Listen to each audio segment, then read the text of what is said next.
The Lions have only just arrived in Australia, but already things are heating up. Last Friday night, Andy Farrell's side suffered a shock defeat to Argentina, while in the meantime a war of words is brewing between Joe Schmidt and the Lions camp. Welcome to the Left Wing Podcast. I'm Will Slattery. Delighted to be joined on the line by Luke Fitzgerald and in studio by a man who very shortly will be embarking on a 17-hour journey from Heathrow to Perth, Rory O'Connor. Rud, how are you? Good, thanks, Will.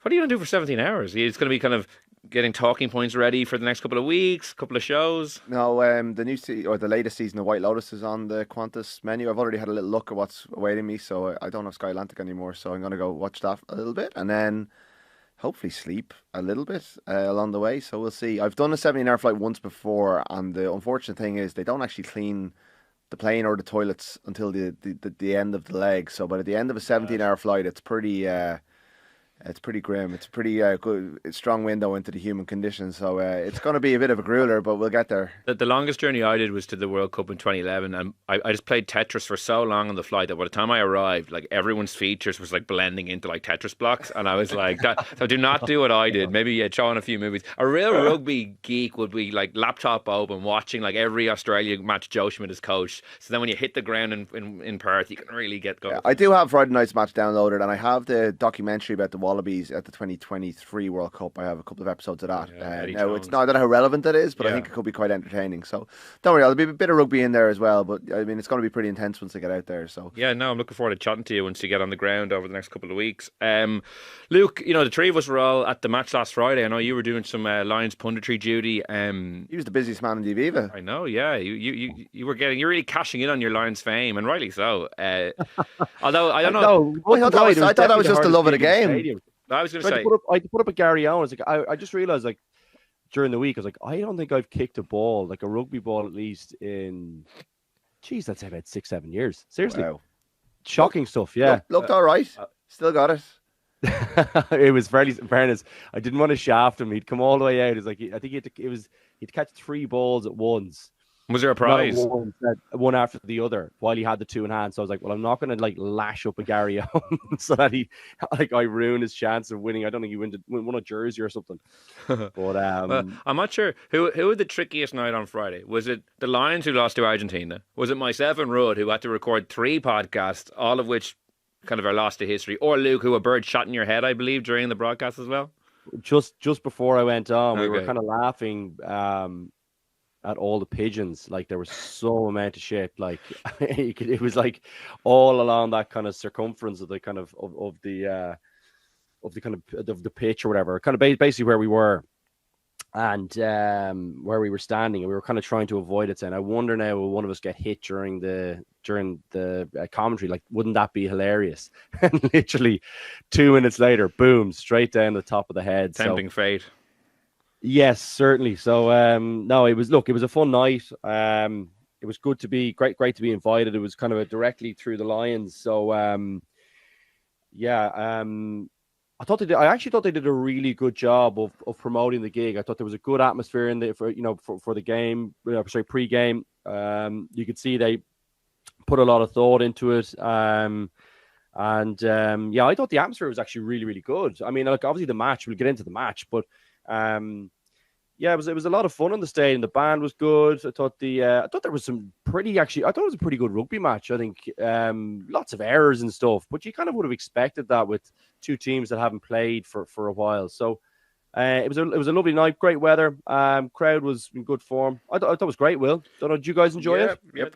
I thought it was a phenomenal atmosphere, and it shows I suppose, you know, as much as the hype around Lions season, Rud, can be a bit overwhelming and off-putting to some, like, there is still a huge groundswell of people who are interested, and it shows the potential outside of the actual test series as well. Like, you know, I thought we might have been chatting off air about, like, France maybe being a possibility at some stage, like how great that would be. And I think these pre-tour send-offs are definitely here to stay. Like, there's such a roaring success for the majority of supporters. Not even supporters, like myself and Keane were saying, we'd never been to a Lions game. I know you've been lucky enough to go to a couple of tours at this stage, and Luke obviously went as a player, but like I've never experienced that, and I know it was just in the Aviva, but it was still brilliant. I feel like there's a lot. It was a real successful day out for the brand, I thought. Like, I did have a moment, and I may have said this on one of our many podcasts on Friday, but where I looked around and I saw the kind of Lions grandees, and like, Luke, how did you end up having to talk on the pitch when like Jamie Roberts was drinking pints up in the stand? Like some of the former players were having a less stressful evening, but like the Lions grandees in the stand, a stadium bedecked in new gear. Someone somewhere must be, because everything is up in the air at the moment with this franchise league and the future of rugby and all of these sort of stuff. And you just wonder if someone somewhere was kind of going, how do we do this? Like, I know it's the fact that it's only once every 4 years is what makes it special, but I guarantee there's someone somewhere going, how can we make this franchise play more home games? And how can we make this a thing? Now, I don't know if it's ever going to happen, but I was just thinking, like, could you get a Lions franchise into R365? Is there going to be a spin-off? I don't think it would work. I think what makes it special is what makes it special.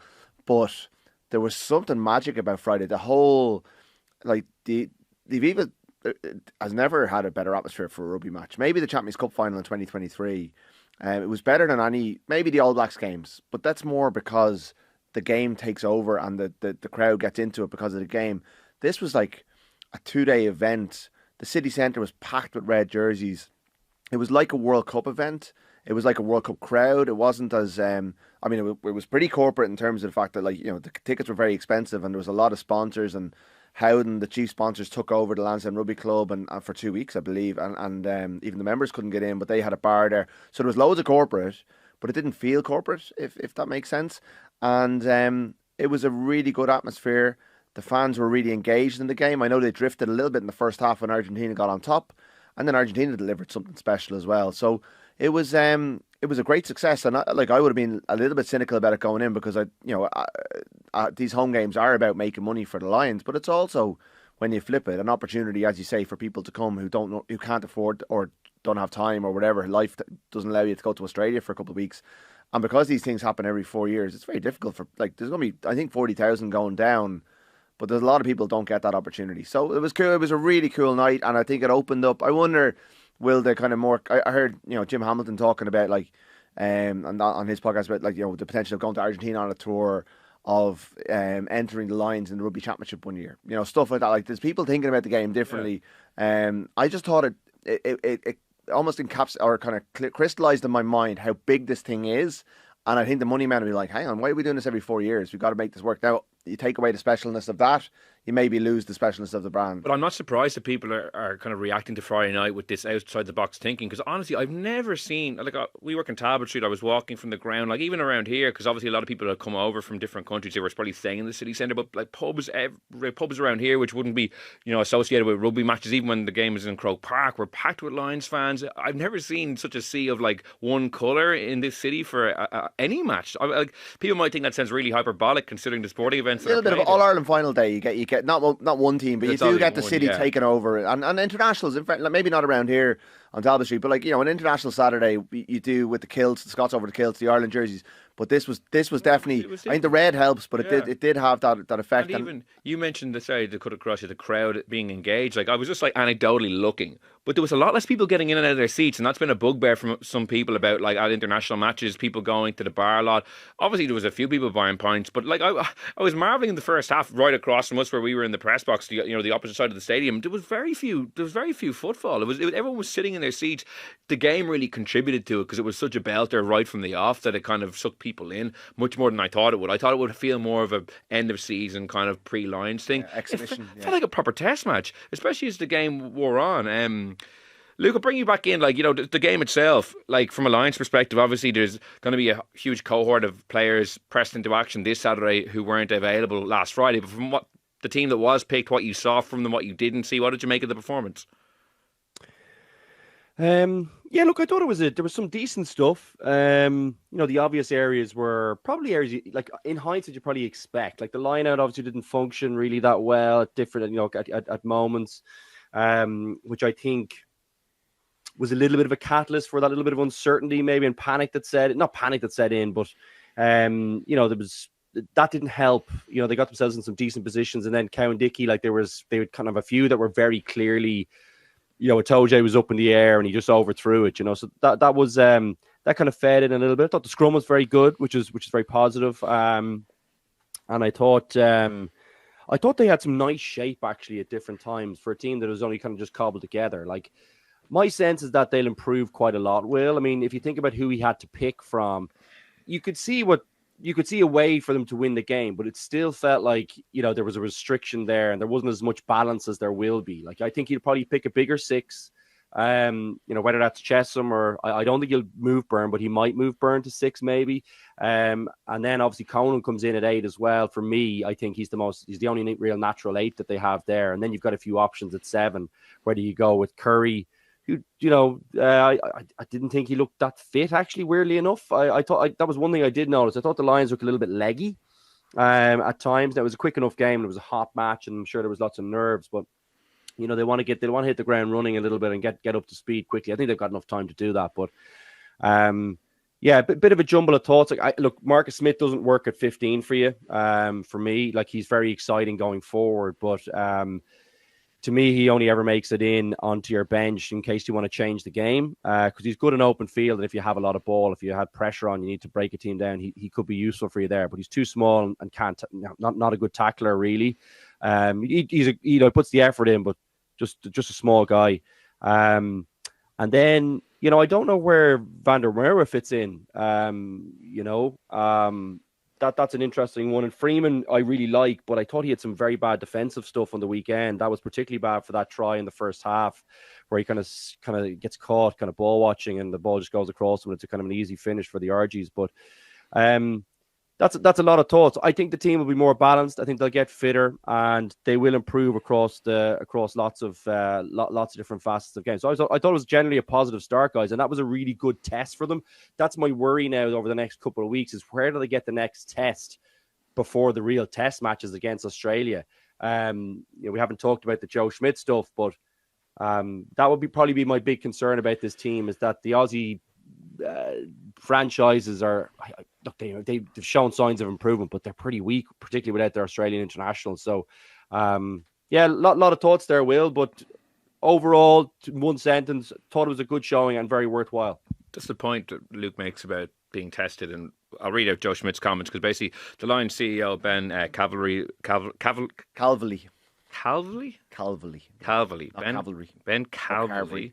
Ben Carvery, yeah. He was basically saying that the pre-tour agreement dictates that the Wallabies players have to be released for all these pre-test series matches. Joe Schmidt came back, and speaking to Sydney Morning Herald, he says, in reality, the Lions have got their squad. Are they going to play their best team every week? That's unlikely. So are we going to play all the same players every week? I'm not sure whether Andy was part of the discussion or whether it was just coming from the CEO, but I've read the tour agreement and it's having the best intentions to have the highest quality players available and playing. It's not as specific as saying every Wallaby from a state or club has to be available to play every game that the Lions come through on. So that's pretty definitive. He has said a couple of guys might be released for the Reds and the Waratahs game, but by and large, the best 20-odd players will be hothoused for the Wallabies warm-up game against Fiji on July 6th, and then with the view to the Test series starting on July 19th. So that seems pretty definitive from Joe Schmidt on that case. I feel like we have this. This is a part of the Lions' rite of passage that we have this discussion, and that the Lions will rail against the fact that the national team coach at the host union isn't allowing his players to play. But we know how coaches like Joe Schmidt work in terms of how they build towards a test series, and it's not, they want them in training. Joe hasn't had them all year. They've been playing for the Super Rugby franchises. He doesn't want the risk of injury, which you could argue. I mean, they've had a long season, so they probably don't need another hit. Like, there's certain players he'll release. They're lads who need a game or who won't be playing in the first test. The lads who are starting that first test, it's not exactly cotton wool. It's just he wants them running Wallaby reps. He will have a plan to beat the Lions. And he will want these players in training, carrying out that plan over and over again. He wants another tranche of players who are the Lions in training to prepare those players, and that's reasonable. He's right. It's completely reasonable. I think he's right. I think he's released 4 players to Western Force this weekend, which is one of the smaller contingents in the squad. Anyway, I mean, it's far enough out from it. There's an element you want to soften up the lines a bit as well. So you release a ball carrier like was it Crespini de Champy? Or the Champy? It's a great name, but I've managed to butcher Ben it. Carvery, it is a mouthful after all. But like he's released 4 players just to kind of soften them up a little bit and give them a game. But it's the reality of touring Australia. At least they're not playing any of these invitational sides like the the combined whatevers that they played before and run in 100 points. Like, it's hard to know what the kind of Pacifica team in week 5 will be, or week 4 will be like. Doesn't seem to be as strong as people had anticipated, maybe. Or the Anzac team either. Like, that's what I'm thinking of, actually. In playing a Pacifica team in the week of the second test, like, that's a disaster. You just don't want to. That's not. You're just going to get beaten up in that game. But, yeah, like, it's going to be a bit of a soft. I don't know. I think they'll get tested in certain ways, but they'll win the games. But it's been like that every time they got to Australia. Exactly. If you look back, Luke, say in 2021, because of COVID, like, the Springboks players weren't allowed to go to the franchises, and the Lions ended up having a very straightforward. Now, they played South Africa A, which is a little different. That was like a kind of a Springboks warm game, but they by and large had a very straightforward run to the first test, which they won. Didn't win the series, but won the first test. 2013. Australia didn't really release the Wallabies to the franchises that much. They were quite weak. Straightforward run. And Lions win the first test. In 2017, the Lions had a very battle-hardened schedule and actually played very poorly and lost the first test. So recent history tells us that actually the Lions were better off maybe with the more straightforward running than when they were super battle-hardened and battle-tested and playing against really good quality international field Super Rugby teams. So maybe, like, the Argentina one is enough of a top quality opposition, and you can just build combinations against teams that, while not being unbelievably strong, the Super Rugby franchises are of a decent enough standard that it's a bit of a hit out. Like, well, where do you fall on that? Look, to be honest with you, it's hard enough to gauge it. If I'm being honest, like, I think, look, you've made a fairly good argument for kind of both sides of it, if you know what I mean. My sense, I'd probably still like to have, particularly earlier in the tour, probably some of the harder hit outs, and then I'm kind of nearly happier as you get close to it to kind of, run in a few. I don't think you necessarily need to have a hard hit out after a very long season, very close to the test matches. I think you need people to get up to speed and to be, you need people to get up to speed and to kind of have felt the contact and to felt the speed of the game. But, like, you'd expect them to kind of be able to get back to kind of high level, cup knockout kind of rugby for most of the guys anyway, kind of type performance levels. And then you top that off with the extra bit. Like, remember, the Lions training guys will be really high quality. You've got kind of, pretty much 2 teams, I would say, most days, even with kind of some injuries that will kind of normally happen throughout, or people not training, whatever it is. So your hit outs are really, really high quality as well. So you're kind of getting that exposure all the time, Will. So that would kind of lean me slightly maybe towards that you're kind of okay to have kind of softer games, and it's nearly better that way, because you'll kind of recognize and sharpen up coming up to coming up to a test match week, and you'll know that you'll have half a second less than you would have had in the other games. But it's nice to have maybe a little bit more ball, maybe have a little bit more opportunity to, say, run the team together, and get used to kind of maybe, I would say, more in-game reps, if that's fair enough. So I don't know. It's a tricky one to answer, though, Will. I mean, I'm sure someone will make a fairly robust argument that it's better to have a few hit outs, particularly when they looked a little bit leggy to me. But I expect them to get that sorted pretty quick, guys. I don't know whether people were, I heard they had a few points like in Portugal. I know obviously the guys who were coming into camp had a few as well, because they, people were celebrating end of season wins or even losses. So there could have been a little bit of that going on, as with the weather and with the kind of nerves as well. So.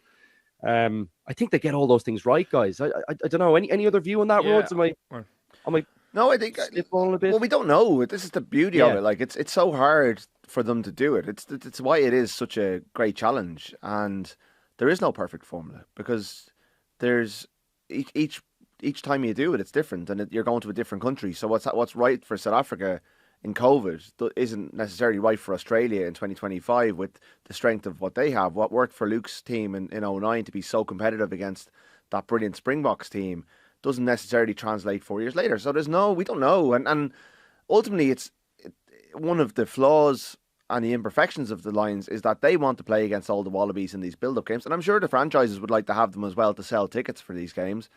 But the national team coach wants to win a series. And ultimately, that's what it's all like. The next couple of weeks are going to be interesting. We're going to follow them. We're going to watch them. We're going to talk about them. We're going to write about them. But ultimately, no one remembers what happened. Like, the Brumbies beat Jake White was talking about it last week. The Brumbies beat the Lions in 2013. Well, what everyone remembers is that they won the series 2-1 and that O'Driscoll was dropped in the last week. Like, what happens in the build-up is great. Like, it's fun. But ultimately, it's only about 3 games. And for Australia, those 3 games are defining. Like they've got knocked out of the World Cup in the pool stage last time. They've got a home World Cup in 2 years' time. Everyone thought was writing them off a year ago. If they go and win this series, Schmidt signs off at the end of the year. Like, it's so important to Australian rugby. And really, what the Lions CEO thinks isn't of any interest to Joe Schmidt, who just wants to win a series so he can walk away from this job with having basically mission accomplished. So I just think it's one of these things that we talk about, and it's going to come up. It'll come up in 4 years' time. It's going to be the same thing in New Zealand. The only thing that's definitive is that if they're not playing, it shortchanges the fans. Because you were in New Zealand in 2017. Like, those games felt box office. Like I don't remember there being leading All Blacks in all of those games. Sonny Bill Williams played against the Blues. Played for the Blues against the Crusaders. Sam Whitelock played, and Richie and a few other. Richie Monga was a test. Were those guys coming back from injury though, Will? No, it wasn't en masse, but there was 100% like a good sprinkling. That was definitely. Yeah. Like, again, I mean, I was there, but it's faded a little bit from my memory. So I know in 2009, Luke, you could correct me, but the Box didn't really release their players in those games, and they didn't. I don't think you played the Bulls. Like, the Bulls won Super Rugby that year, and I don't think you played the Bulls in the build-up. The key point is that though. The depth in New Zealand and South Africa is very, very different to the depth in Australia, and that's the real. I would say that's why the Lions are probably more concerned about this. But the South African franchises were terrible 4 years ago.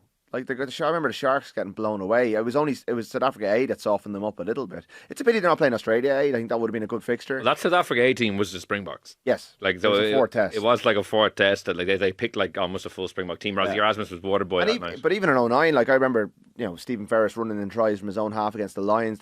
They were poor enough. The Stormers were decent. South Africa A were good. I think you drew with South Africa A, if I'm correct. Maybe it was the Stormers. It was definitely a draw in Cape Town into the mix, but.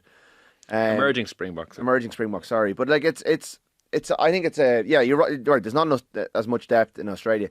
I wonder. I think the Brumbies have a game plan that can definitely give them a game. Like, they play a very, Larkham has them playing a very kind of get the ball into the corner, maul, and he'll have a plan for them. I think they'll come up against different tests, but it won't. I think they'll win all their warm-up games. They should from here. What's your sense of how Andy Farrell will select? I really reckon it's going to be like Warren Gatlin's approach, where it's like really heavy on Welsh guys in the test team. And like, I've actually changed my mind even since Friday. And now I'm looking at like positions that I thought were maybe leaning towards other non-Irish guys, like Matt Hansen at 14, Josh van der Fleer at number 7, all-Irish centre pairing, maybe even Hugo Keenan at full back, depending on Kinghorn's availability. All of a sudden now, I don't know, my gut is telling me this. You're the man on the ground, or you haven't gone there yet, but I know you'll know Andy Farrell a lot better than I would. I think it could be a lot more, greater Irish flavour than even I would have anticipated. Well, I think Friday was a bad day for the players who played, and it was a good day for the players who didn't. And the Leinster contingent up in the stand can be pretty satisfied. Like, I think Ellis Genge possibly gets not ahead of Porter based on what he did. But like, imagine being able to bring Porter on for half an hour at the end of a game. Amazing. But at the same time, if your starting combination is Sheehan, Furlong, do you put the England loosehead on in that with him, or do you put him on the bench with Cowan Dickey and Will Stewart, and you've got an Irish front row being replaced by an English front row? Like, you've got established combinations there. I think Itoje obviously starts with Byrne.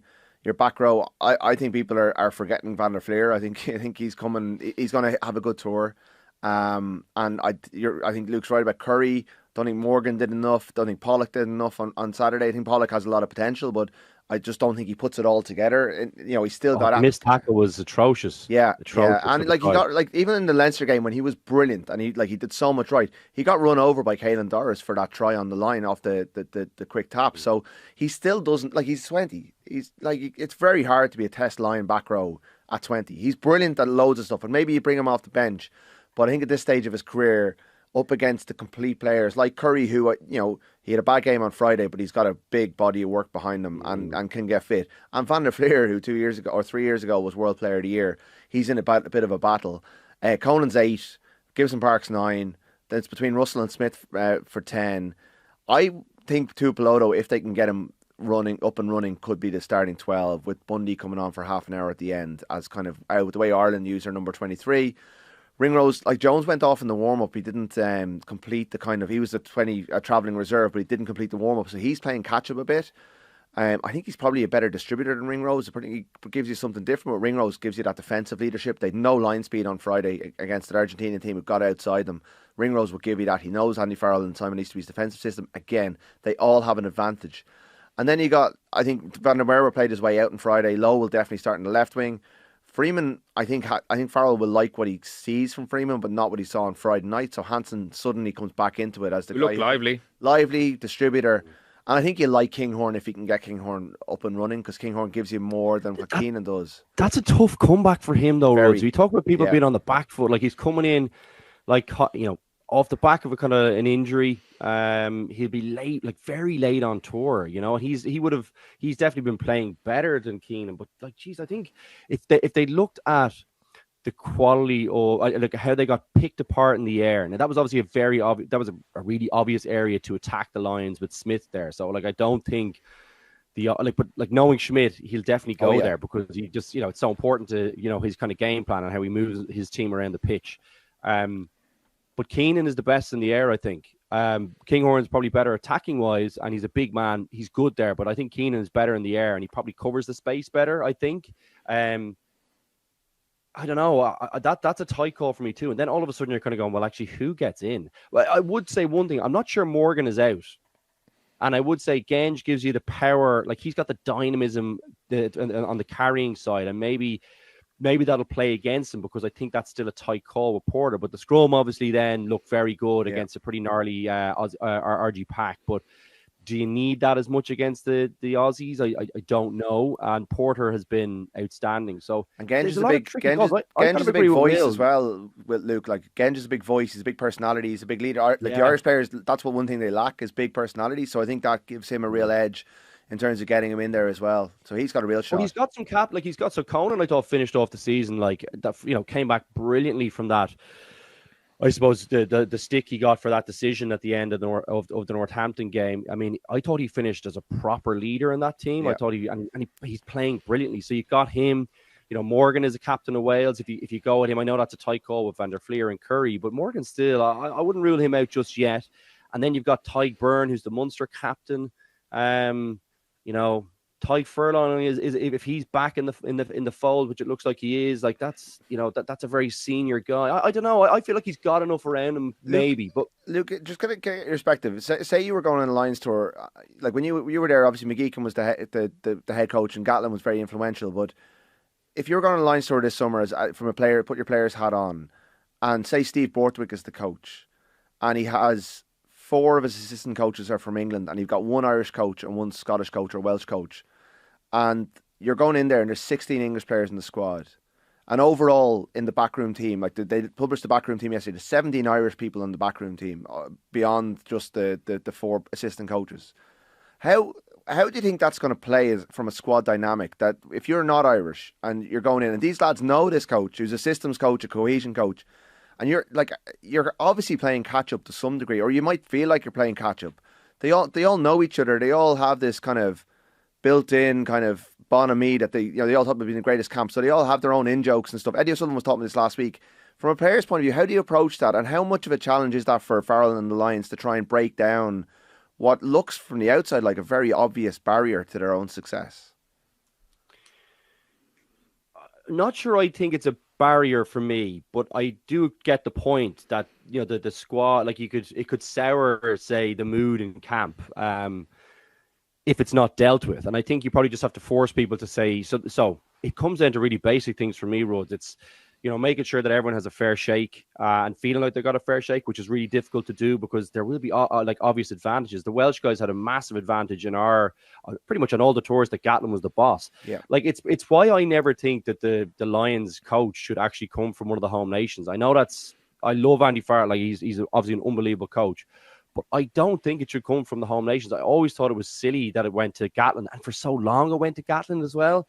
That was always, I never really got that, to be honest with you.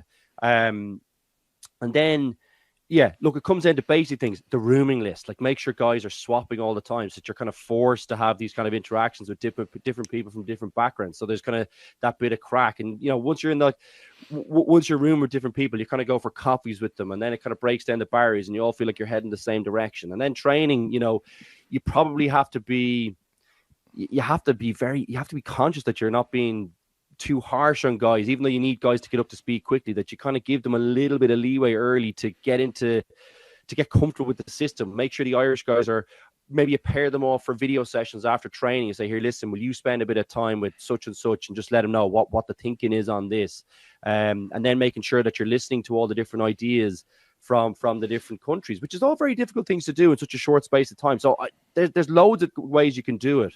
I don't know. It's a tough thing when you select a national coach from one of the home nations guys, isn't it? I mean, you're going to like that is something that mentally that you'll have to address, I think. It's funny, my son is starting school in September, and we were in last week for the kind of induction day, and they were talking about this buddy system where every junior infant is buddied up with a sixth class.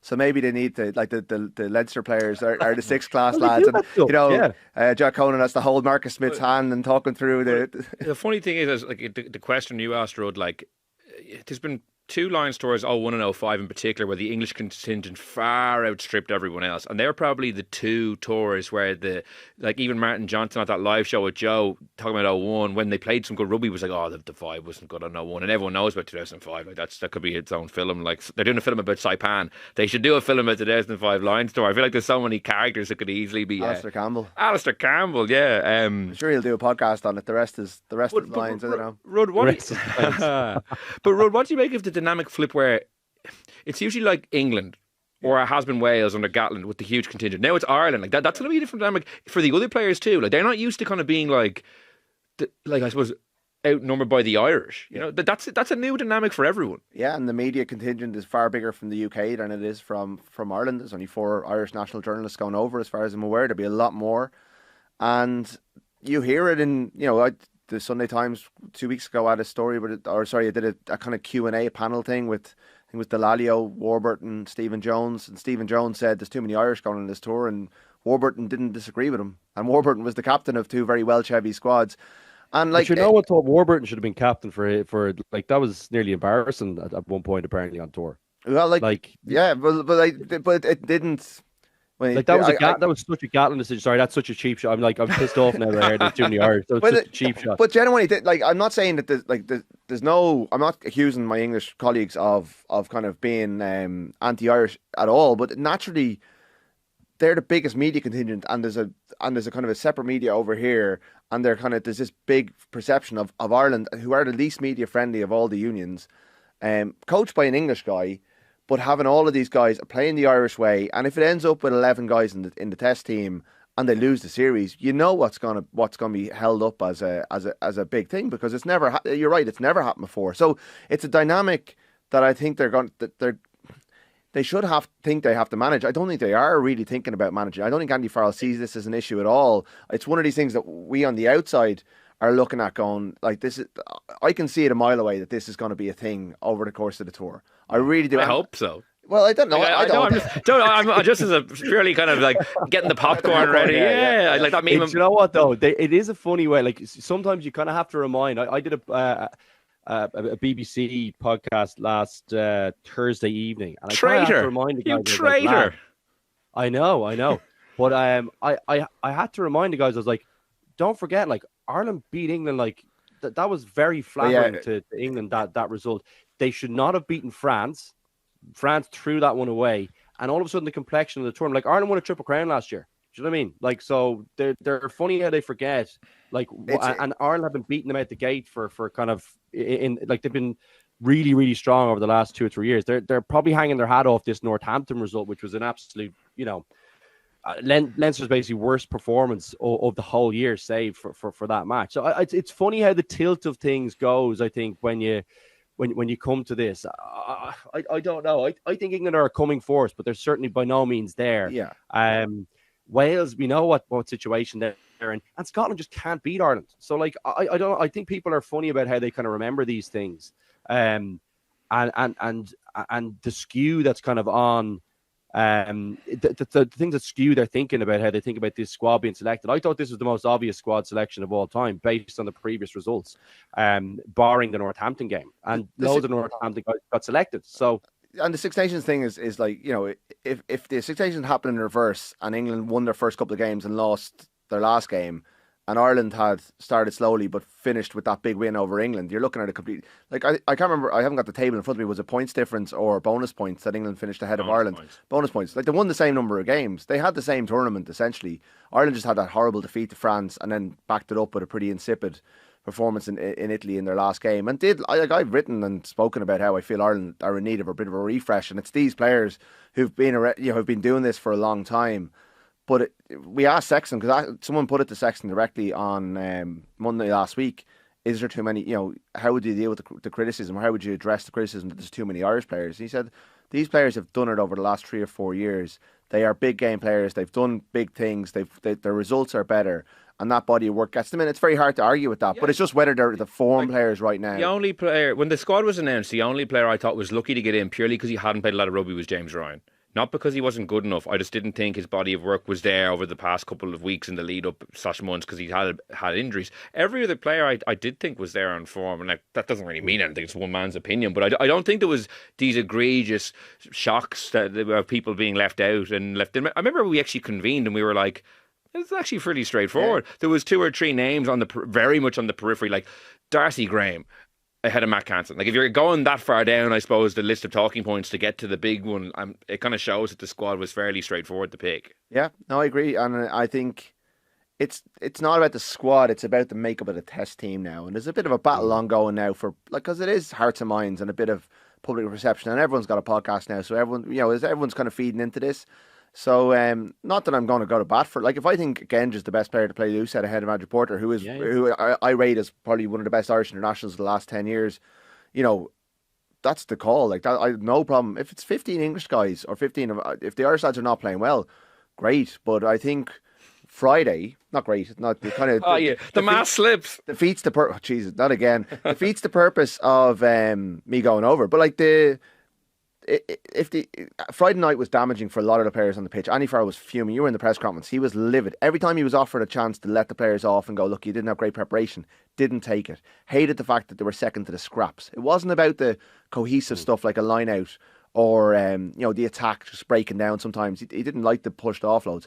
It was the hunger, desire. He thought they were out-hungered by Argentina, and that's a bit of a non-negotiable if you're playing for the Lions. Now, there was the weight of the occasion. There was lots on those players' shoulders, and they didn't fill the jersey. They did a lot of stuff right. There's no shame in losing, but it damaged them. And now you have these contingent of players who he knows he trusts, who just finished off with a brilliant performance against the Bulls, Dan Sheehan, Jack Conan, who look like they're just, if they can maintain the performance levels they had against the Bulls, they're test starters. There's definitely in the test 23. They go out and hockey the force on Saturday. Like Sheehan and Gary Ringrose did media on Monday. We're going to see a lot of Irish players in this force team. A lot of these kind of his best players. Suddenly then they play the following Saturday, then they play the following Saturday, then they play the first test. And that's going to be moving around the edge. And the core of this team was always going to be Irish. As soon as Farrell got the job, and as soon as Ireland went down and beat New Zealand in the test series and won a Grand Slam the season, it's a couple of years ago. Like this has been building for a couple of years, and it's deserved. I think this Saturday is the most important pre-test match purely because after Friday, to your point, I think a lot of those guys who could have stolen a match on the Irish heavy team that will be playing this Saturday didn't.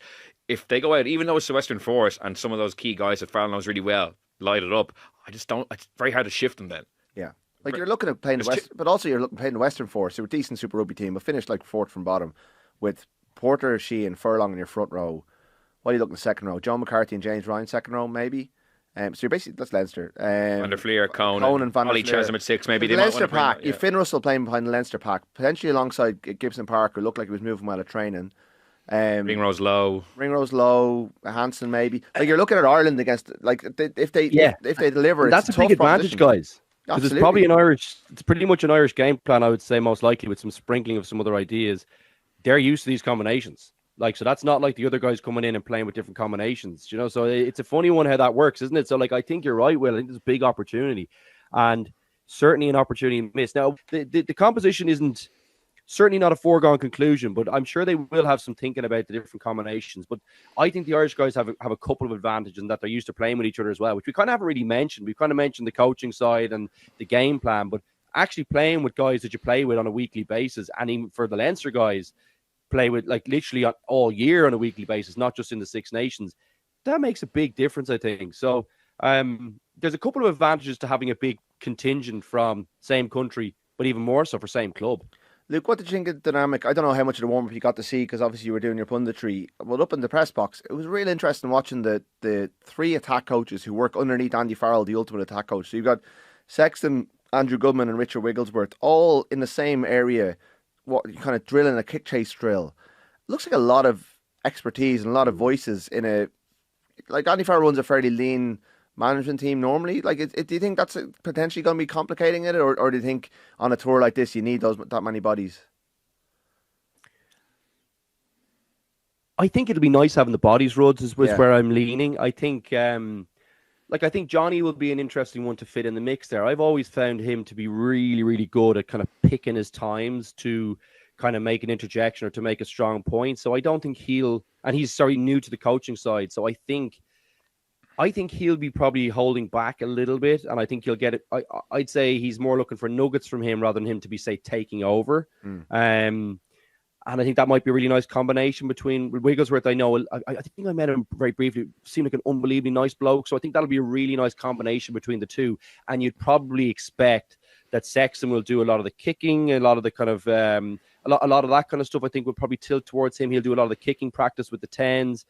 He'll have really, really good drills. I'm sure they're kind of all-red inspired type drills, which all the kickers love. So I don't know. I think the blend might be okay, Rhodes. I get your point around, is there too many kind of chefs in the kitchen or whatever, but I don't know. I feel like just where Johnny is, I think that's a really nice little mesh, and I don't think he'll overextend. I think he'll be looking to kind of find places where he can make a big impact.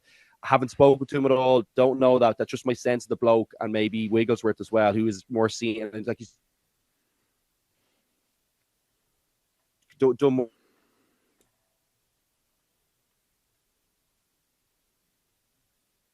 coaching side at him. So doesn't seem like a guy, this is my area. I'd say he'll get that kind of blend right. When I expect the two personalities to do that, I think that'll be a real bonus for the Lions, to be honest with you. And I think as well, if the team does have to separate off for a day or two in the different areas on the tour, I don't know how they're structuring that. It'll be handy to have a few more bodies on deck, I think, from a coaching staff perspective. So just a few thoughts on that one. I think the personalities actually might mesh really well. Johnny's been running 10 in training as well. So when they were down bodies, Finn Russell was saying he was playing alongside him. Sir Wigglesworth looks fit enough and only retired the year before last, so he might be doing it as well. So you never know, against the Pacifica team, we might have Wigglesworth 9, Sexton 10 when they run out of bodies. Well, yeah, they those 3 or 4 slots that Andy was leaving fallow for someone to come in. Shane Williams came out of retirement in 2013 and did a job off the bench, I think, if I'm not mistaken. Speaking of coaches, Rod, like the Schmidt-Farrell battle subplot dynamic is really interesting. It's funny, when it was first announced that Joe was going in, this was circled and it'd been kind of in the background now. We've been talking about so much of this stuff. Now we're kind of finally you're going to Australia, obviously. It's really coming back front and centre, especially with Joe's comments. I'd be interested to hear what Farrell might say if he's asked about this, Joe talking generally off the back of his comments last week about the Southern Hemisphere partnership too. How do you kind of assess, I suppose, where the two of them are? Who is the better coach? Who is the better... You know them both so well. I don't know if you weren't coached by them. I just mean, what's your perspective from having covered them both at length, having talked to them both so often? They're very different, and I'm not in a position to judge who's the better coach. But Joe, I think a lot of Andy Farrell's success is built on what Joe put in place with Ireland over the course of his nearly a decade in charge, and he took it. He, having been there for the last 3 years of it, he went, I don't like this stuff, the hyper intense, over serious environment. I don't like the overprescribed game plan. I'd like a more athletic profile of player. I don't necessarily want... I want a kind of a bit more freedom in terms of how... But I'm going to keep all this really good detail. And he took it on. And if you compared our win percentages with Ireland, Andy Farrell has a better win percentage. But I think he was starting from a stronger base, because while Declan Kidney had great success with Ireland, it had gone a bit south, and he didn't have this.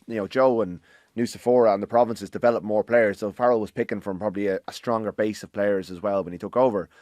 I think Joe he's almost built for something like this in terms of being able to design a plan to take down an opponent, whereas Andy Farrell, I think, while he obviously gives every opponent, he barely talks about the opposition in the media, and I don't think he's going to get involved in any sort of, if you ask him about Schmidt's comments, he'll just shrug and change the subject almost. But I think he builds, if you think about that World Cup I think they tried to beat New Zealand playing their own game. They didn't tailor their own game for New Zealand in the way that Joe would build an entire game plan around this one fixture. And Joe did. He got a handle on the All Blacks and he had strategies developed to take down Ireland. The scrum, I can imagine it's not his area of expertise, but I'm sure he was on to Mike Cron, who's now the Wallabies scrum coach, who was head of refereeing or scrums in World Rugby at the time, going, look at what Porter's doing here. I'd say he was briefing against them, and then you look at that try where the over the top, he spotted a chink in the Irish defence's armour. Ball goes over the top. Beelam's caught in no man's land. Mwanga powers onto it, gives it to Will Jordan. That's the game. And there's other moments in that game where you could see Schmidt's prints all over it. So I think Farrell will try and build a system that's good enough to win any game, whereas Joe's tailoring an approach to just beat the Lions. And that's why they're different. And it's such a fascinating clash of styles. The fact that they know each other unbelievably well. The fact that the Lions, from David Nusafora, who gave Joe his first kind of Super Rugby job and then ended up working with him in Ireland. Easterby coached underneath them. Vinnie Hammond worked with him for years. Sexton knows him, was his kind of on pitch general for so long. Andrew Goodman came over for 2 years and played for him at Leinster, and Schmidt really valued him as a kind of a, he was a journeyman player to some degree, but he obviously got it, and Schmidt trusted him, and he played big games, and now he's a coach himself, and I think he's quite heavily influenced. The dynamic between the two of them, I don't think it's going to be combustible. I know there's been a bit of war of words. And what's their relationship like, do you know? I don't think it's especially close, but I don't think it's fractious either. I think by the end, it was quite clear that at 2019 World Cup that Farrell there was kind of almost, by appointing Farrell to replace Schmidt, it became slightly awkward. And I'd say some of the stuff out of the Ireland camp, not from Andy directly, although even when they went to Murrayfield in 2023, and he said, I want the bus to be late. I hope there's disruption because we're going to be built for any sort of adversity. That was a little bit of a dig. And then, you've had players like Andrew Porter talking about counting the bumps on the driveway to Carton House, and Craig Casey, who wasn't even there, saying that the 2019 World Cup prep was barbaric. All of this, none of it came directly from Farrell, but I'd say Schmidt resents a lot of what's been said about him. Asked about those comments specifically. Give me time. Yeah, not really, because we didn't have. He's only been back once for that Wallabies game. Did no one ask him before the Wallabies game about Porter's comment directly? Because that's a really damning thing to have said about your setup. But I don't remember it coming up. I didn't do his pre-match. I did his post-match, and that wasn't the format. But I'm hoping at some stage. I mean, I'm not his favourite journalist, but I'm hoping at some stage to maybe have an opportunity to bring some of this to the table. Because again, the Lions will be his focus, and he might try and just brush it all off. I know our old colleague Brendan Fanning has a book about Irish rugby coming out in the next couple of months, and I think maybe some of that will be revisited. But there's, I think it would have wounded him. I think Joe would, he's proud of his record with Ireland. He loved his time. His record was excellent. The World Cups didn't go well, but I think it's an extra. He'd love to get one over, and these guys, at the end of it, that they're winners and they're macho in a way. Joe's not a macho character, but he wants to win. He wants to get the better of Andy Farrell. These little guys love out-coaching each other. So I know, Luke, you only worked with Farrell for a little while, but you've met them both, or you've worked, Joe a lot better. What do you think they're going to be like? Yeah, I don't know. If you're in camp, Joe kind of is kind of a macho-y type guy. I know it sounds like a weird thing to say, but it's more the mental side. He's just relentless. He's absolutely relentless, And I think, he probably doesn't have the same presence as Andy. Andy's just kind of, you shake the guy's hand, you're kind of going, oof, here's a serious, this guy means business, that kind of way.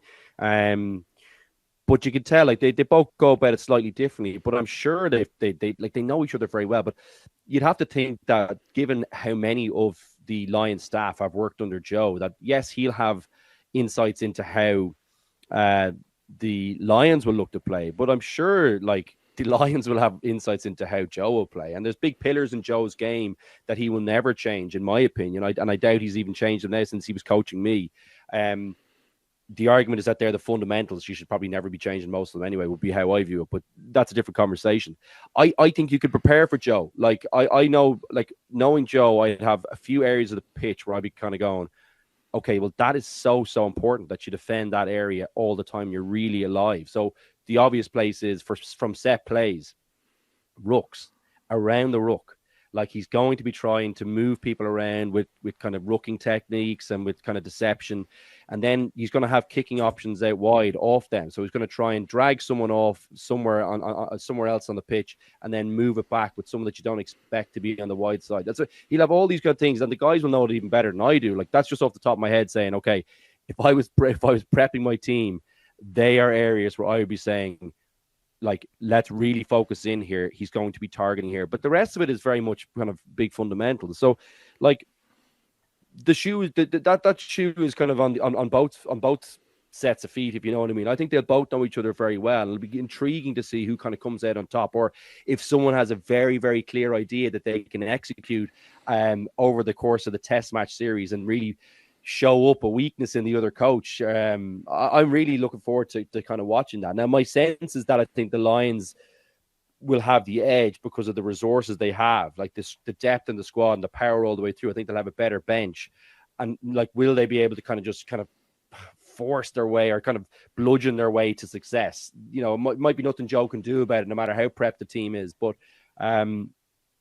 it's a really intriguing debate. Both of them, I think, the key point to answer your question directly and to circle back on it, they're both kind of macho guys in in different ways. Like, you'd be as fearful of Joe as you would be of getting on Andy's wrong side, I'd imagine.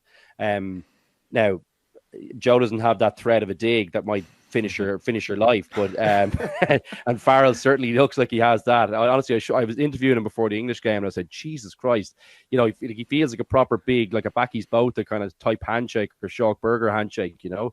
Like, he's a bit of a warrior of a man, but Joe would strike the fear of God into you as well. I'm serious. He just, the detail, he could expose you so badly at a meeting for something that you didn't even know you did wrong. But it's definitely you did wrong. You know, he's a great handle of I think the game. So, great battle, great for the fans. I actually have to say, I agree with Will. I'm loving the little bit of war words. I just think it really adds a little bit of spice to it. I hope Andy does bite on one or two things of it, because it would make for a great little subplot, I think. Yeah, it is a great subplot. As I said, obviously it was front and centre when Joe was appointed, but now that we've kind of come to the eve of the first game in Australia, it's just really bubbling back up, and it's really kind of exciting me, especially after last Friday.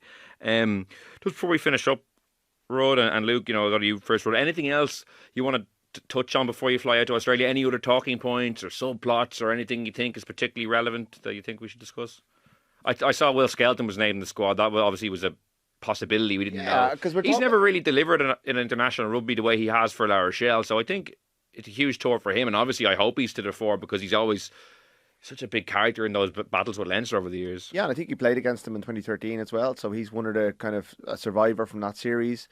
The question, like, I mean, ultimately we will focus in on the coaches and we'll talk about that an awful lot, but who's got the best players? That's a big question. And Skelton, we've seen, is capable of being one of the best players in the world, but it's been a while, and it's whether Joe can get him into shape and into system, and whether he can buy into what Joe wants of him. I can see him having a bit of a 20-minute role at the tail end of games when you're bringing on a 150 kilo man with all that size into a game that's still in the mixer. He can be a difference maker, and I think Australia have a lot of difference makers. Like Sue Alihi is a potential star of the series, and when you look at the lines being cleaned out in the air on Friday night, I know Smith was part of it, but the two wingers didn't do well in the air either, and Freeman's known for being a good aerial player. Van der Merwe less so. Freeman was okay. Like, there was a few that were pretty hotly contested, I thought, but he did well on he won a few good ones too, though, didn't he? No, I thought he did, but I thought Argentina won that battle and got a lot of oxygen from it as well overall. So I think the Lions really need to tie that up. And when you got Suoli into the mix, we saw how he used Robbie Henshaw as a midfielder who could chase high balls, and he changed the kicking strategy to play to Robbie Henshaw's strengths. Well, this guy's next level in terms of being able to get up and win aerial contests. So that's a whole thing that Lions need to plan for. That no other, like, I don't think there's anyone else, because he has that kind of Israel Folau kind of leap. Like, no one else has that. I remember watching Israel Folau in live in the flesh in 2018. It's amazing. With the foot road, it's unbelievable, wasn't it? Remember, he kind of nearly gets another go up again from the foot. Like, when you're on the foot on the body, it's serious technique. It's incredible. So, and Suadi has that capacity. So, that's one element that the Lions really need to tidy up and have strategies for. They can't just try and take this on the fly.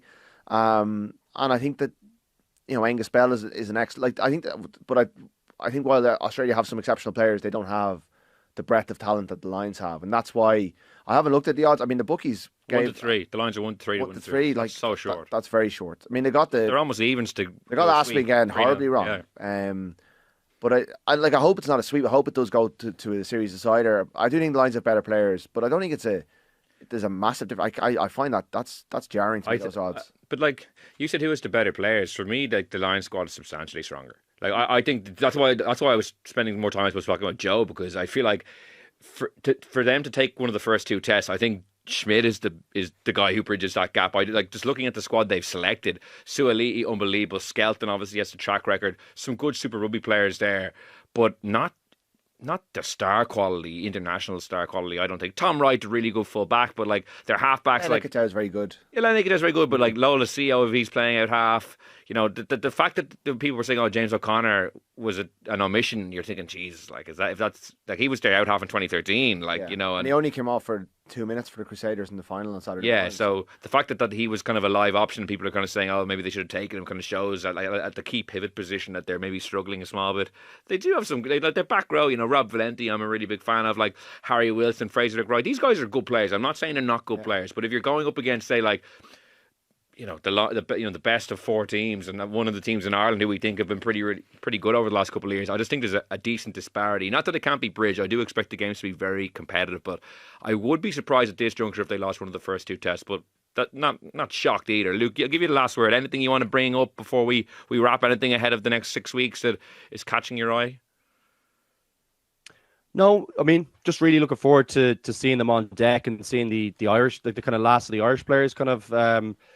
And how they get on. I'm sure, like most Irish supporters, I know it's a Lions team, and we're kind of looking forward to seeing. But I just think I'm excited. I think some of those guys hit form at the end of the season. They kind of got their act together. I wonder what winning a trophy will do for some of the Leinster players. Does that give them a little bit of confidence they can get over the line? That last little bit. Now they've kind of done it fairly consistently with Ireland, I suppose. Maybe is the argument against that. But that's what I'm watching. Will I'm hoping that has a really positive impact for all those guys, and they kind of kick on for the rest of the tour. Tadhg Furlong's probably someone I'm watching very closely. I mean, I think he's taken on a new importance for me. I think I know Beelam's very good, but if Furlong is available, that's a lovely 1-2 punch, whatever you have in that kind of 3 spot, particularly with Fagerson gone. I think he's really important. So I know it's a weird one for a back to kind of to call out, but I just love Furlong. I think he gives you the extra bit you get around the pitch from him. It's just such an extra, like it's just so different to any other player in the world at that position, I think, for me anyway. So if he's fit, I think he makes a massive difference. And then the rest is, again, the Irish players and seeing how they kick off the tour. Well, lots to look forward to over the next 6 or so weeks. I thank Luke for joining me. And Rud, best of luck in Australia. Now, we'll be chatting after every match, I think, starting this Saturday against the Western Force. And you'll be on the various podcasts over the next few weeks. So looking forward to chatting with you, catching up over the next while. Thank you very much. And thank you for listening. You'll be listening to plenty of Lions chat over the next couple of weeks. But for now, goodbye.